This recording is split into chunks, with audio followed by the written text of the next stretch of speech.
Welcome to another episode of the Collective Perspective.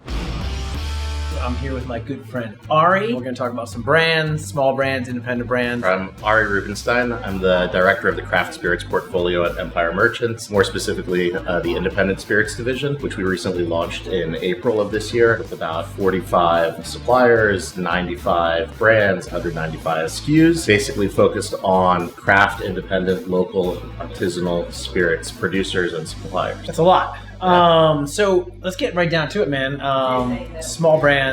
It seems like there's a new micro distillery every 3 hours that's coming out. How do small brands compete with big brands in 2020? So I think small brands are competing with big brands, right? I think they're doing a great job of getting a foothold of the market, of making people more aware of their products and getting menu placements, back bar placements, well placements. I think they're doing an awesome job. Ultimately, I think the way that they do it is by being present, by being visible, by being unique, having differentiators, and just getting out there. I think it's great that we kind of saw years ago a craft beer movement that led to people caring a little bit more about what they're putting into their bodies, what they're eating, what they're drinking, and that's now led to spirits. I also think that there's this cool concept of like what's old is new. Producers that were around 100 years ago are becoming popular again. People are starting to drink the products that their dads and grandfathers drank, and there's a reason that they stuck around for 100 years. There's a reason these products have been there. It's because they're good. But ultimately, I think the craft boom has been beneficial for everyone. I think people are doing more inventive and more creative things in every step, from production all the way to what people end up putting into the actual glass. Do you think it's because they're young or they're small that they're doing kind of creative things? Do you think some of the big brands are just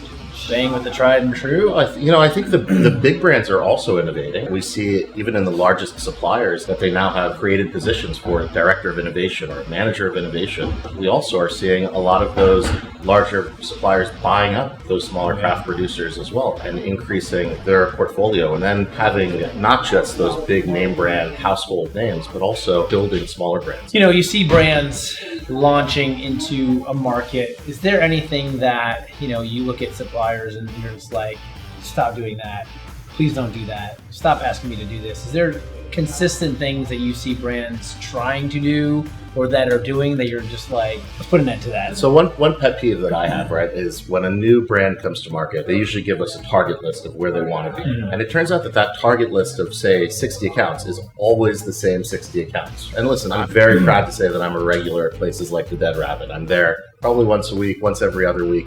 I love the place. But that's not necessarily the right place for every single brand. Right. And that goes for those other 60 accounts as well, right? There are other places that you should be. And rather than focusing just on those 60 accounts that you want to be maybe in one day, that you want to go to because they have a large social media presence, or people are going there frequently, or they're winning awards. They're not necessarily the highest volume accounts, and they're not necessarily the best accounts for your place. Plus, Empire Merchants in New York has about 10,000 accounts, right? Why focus just on those 60 places when there are so many other opportunities that might be a better fit and might actually be better off for your brand? And then the other thing is there's this notion of scaling, right?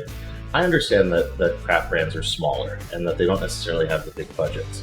But one of the most important things you can do is have an individual person that is focused on your brand within a market, even if it's on a part-time basis. But have someone that's there, that's representing your brand as the face of the brand, also doing education and training, and also helping to make sure that the distributor is staying on their feet and also focusing on the brand. But I think personnel and target accounts are probably the two biggest mistakes. All right, so you've got a brand. I mean, you've been around for a little bit. You've seen some small brands grow into successful brands. What have you seen that has helped those little brands grow to big brands? I think one of the greatest success stories in recent years has been Hendrick's Gin. Hendrick's is within Empire's portfolio. It's not in the independent spirits portfolio, but it's a true craft brand. It comes from Scotland, which is a place where there's an actual legal definition of what craft actually means. They went from being that brand to now, New York is now the largest market for Hendrick's in the world. And what did they do differently? They had a differentiator. They weren't using the same botanicals that every other gin was using. They decided to use cucumber and rose. They made it a little bit different. They had great packaging, which was super important, right? It was a different package, a different colored bottle, a different shaped bottle. And I remember bartending when it first came out. It was a weird thing, right? It felt weird in our hand. It was awkward. It had too short of a top. It was hard to grab when we wanted to quick pour, but it was different, right? Yeah. And people recognized it when they saw it on the back bar. Then their whole marketing campaign being kind of quirky, doing amazing activations, All of those things really, really work well for them. That's just one great example of a product starting out small and doing well. Let's say I have a brand, I have my distillery, I have a bottle, my juice is in the bottle, come to you, say, Ari, what's my first step, second step, third step? Like, what would you tell somebody that's just brand new? What are the first few things? There are a lot of people that are just starting out, right? I'm sure there's someone that's watching this right now that's distilling in their parents' basement, a little bit illegally, but having some fun and experimenting. That's the way that products like Westland started out. Yeah. I would say, stick to your dream, stick to your goal. Don't get ahead of yourself. It's okay to start small. Learn to walk before you can run. Yeah. New York, where we have the largest market for wine and spirits, doesn't necessarily need to be the first place that you launch. That's actually a mistake that some people make, is they try to go to the largest market. Right. In fact, the place the products do the best is often your home market, your home state where you're produced. Ultimately, I would say focus on your home base, get a core following, go from there. Don't overlook the importance of things like packaging and marketing. That stuff seems counterintuitive because a lot of guys like me, like you, we like being a little bit part of the counterculture. We like being a little bit rebellious, and we don't want to think of being corporate, right? I was a bartender for a long time. I definitely have become corporate, right? I'm happy that Empire doesn't make us wear suits and ties anymore, but I work for a multi-billion-dollar company now, and it's a balancing act of being the crafty, outside-of-the-box thinker, and also being someone that's able to toe the line. So I think that the people that are producing right now, they need to be realistic about what their expectations are. Understand that it's an investment of time and energy, that it's a passion project, and that not everyone is going to see your passion. Not everyone is going to agree with it, but that's okay. As long as you're the number one cheerleader for your brand, it's going to be successful. Products that I see now that I have meetings with often that are ready to have distribution here in New York that are self-distributed. Those people are currently selling out of a van. They're taking phone calls and they're doing it that way. But that's how you build a base. You threw the words craft, small batch. It seems to be on like every bottle. Does that have real meaning today? I think that craft does have a true definition. Yeah.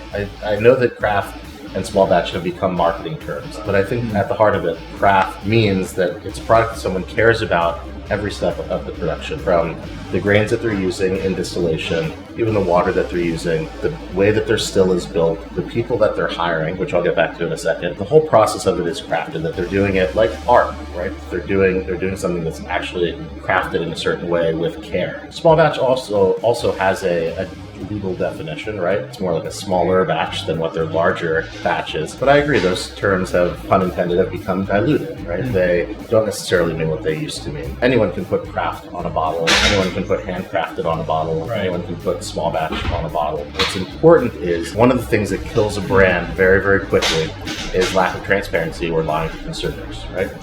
MGP is an amazing producer for, in my opinion, one of the best distilleries in the country or in the world. There's a reason they're so successful. But there's no reason to hide that that's where the product comes from. If you're using that, there's no reason that can't still be a craft product, but you have to be transparent about it. Something exciting that brands are doing, and that could be on the event front, that could be getting in front of bartenders, anything that you see that's happened this year. I love seeing that brands are more cognizant, more aware of what bartenders are doing. Bartenders used to just be a piece of the puzzle, right? They were the person that was getting the liquid in the bottle into the glass of a customer. And now they realize that bartenders are actually the ones that are making decisions within bars, that are writing cocktail menus, that are educating their guests in the bar about what they're about to pour. They're also oftentimes making a decision. If someone says, "Oh, what do you recommend?" or "What vodka is good? What gin is good? What's something new that I can try out?" So it's important to educate those bartenders. I think some great programs that are going on. I'm a 3-time participant in Camp Runama, which is amazing. Those immersive experiences where you're not just learning about bourbon, but also meeting bartenders from around the world. Also Portland Cocktail Week, or any of those weeks, honestly. London Cocktail Week, our convent that they're doing now in Berlin and in Brooklyn. Those programs are awesome. Also the trade shows, some of the things that you put on are awesome. I was just at Whiskey Washback last week. It was great to see brands that I didn't necessarily know, meet some of the representatives from those places, try products that are new, and also see creative ways that people are using it. There have been opportunities now where brands have integrated things that are important to bartenders, not just behind the bar, right? Bartender boxing, for instance. Things that care about health and wellness. I know that's something that you're big on as well.